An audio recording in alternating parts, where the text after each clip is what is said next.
যেই ফেসিবাদ পতনের যে চিহ্নগুলো ছিল, যেই আমাদের গ্রাফিতিগুলো ছিল, সেই গ্রাফিতিগুলো মুছে ফেলা হয়েছে, ইচ্ছাকৃতভাবে মুছে ফেলা হয়েছে।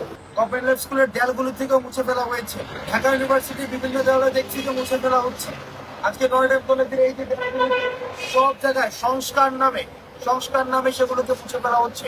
আমরা স্পষ্ট ভাবে বলতে চাই, আপনারা যত চেষ্টাই করেন না কেন, মানুষের মনস্তত্ত্ব থেকে, মানুষ পথ থেকে আপনি গ্রাফিকে মুছতে পারবেন, আপনি দেয়াল চিত্র মুছতে পারবেন, আপনি এই কাজগুলো আপনি করতে পারবেন, কিন্তু মানুষের মনস্তত্ত্ব থেকে, মানুষ পথ থেকে হাসিনার যে ফ্যাসিজমের সিম্বল স্থায়ীভাবে যে উৎখাত হয়েছে, সেটি আপনি কখনই মুছতে পারবেন না।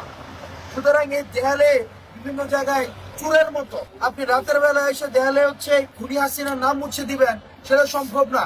হাসিনা যেটা খুনি ছিল, হাসিনা যেটা ফেসিস্ট ছিল, এটি বাংলাদেশের প্রত্যেকটি দেয়ালে দেয়ালে সেগুলো থাকবে। বাংলাদেশের প্রত্যেকটি শিক্ষার্থী যারা যারা রয়েছে, আগামীকালের মধ্যেই এই দেয়ালগুলোতে খুনি হাসিনার অপকর্মের আবার গ্রাফিতিতে সেগুলো ভরে যাবে।